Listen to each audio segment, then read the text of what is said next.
Bonne nouvelle de Jésus-Christ selon Matthieu. Chapitre 1. Voici la liste des ancêtres de Jésus-Christ. David est l'ancêtre de Jésus-Christ et Abraham est l'ancêtre de David. Abraham est le père d'Isaac. Isaac est le père de Jacob. Jacob est le père de Juda et ses frères. Juda est le père de Pérès et de Zéra. Leur mère est Tamar. Pérès est le père d'Esron. Esron est le père de Ram. Ram est le père d'Aminadab. Aminadab est le père de Nachon. Nachon est le père de Salma. Salma est le père de Boz. La mère de Boz est Rahab. Boz est le père d'Obed. La mère d'Obed est Ruth. Obed est le père de Jessé. Jessé est le père du roi David. David est le père de Salomon. La mère de Salomon était la femme d'Uri. Salomon est le père de Roboam. Roboam est le père d'Abia. Abia est le père d'Asa. Asa est le père de Josaphat. Josaphat est le père de Joram. Joram est le père d'Ozias. Ozias est le père de Yotam. Yotam est le père d'Akaz. Akaz est le père d'Ézéchias. Ézéchias est le père de Manassé. Manassé est le père d'Amon. Amon est le père de Josias. Josias est le père de Yekonia et ses frères.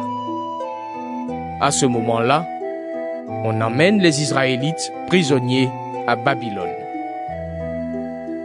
Après cela, Yekonia est le père de Shealtiel. Shealtiel est le père de Zorobabel. Zorobabel est le père d'Abiou. Abiou est le père d'Eliakim. Eliakim est le père d'Azor. Azor est le père de Sadok. Sadok est le père d'Akim. Akim est le père d'Élioud. Élioud est le père d'Élazar. Élazar est le père de Mathan. Mathan est le père de Jacob. Jacob est le père de Joseph. Joseph a pris Marie pour femme, et Marie est la mère de Jésus, qu'on appelle Christ. Voici le total. Il y a 14 générations depuis Abraham jusqu'à David.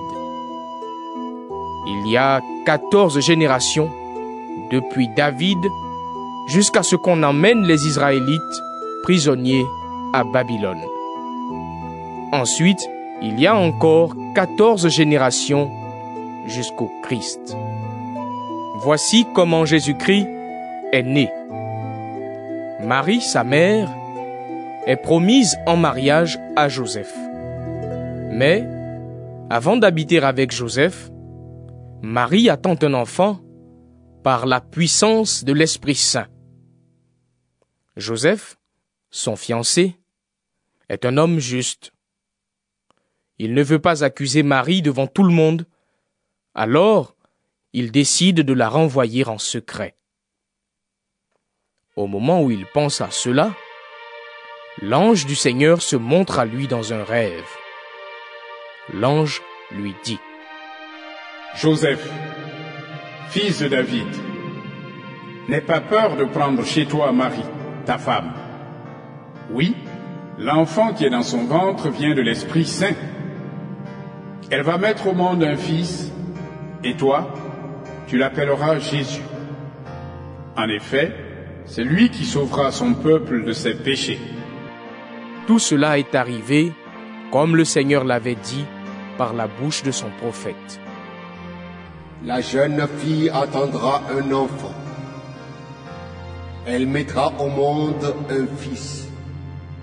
On l'appellera Emmanuel, ce qui veut dire Dieu avec nous. Quand Joseph se réveille, il fait ce que l'ange du Seigneur lui a commandé. Il prend sa femme chez lui, mais il ne s'unit pas à elle jusqu'au jour où Marie met au monde un fils. Joseph donne à l'enfant le nom de Jésus.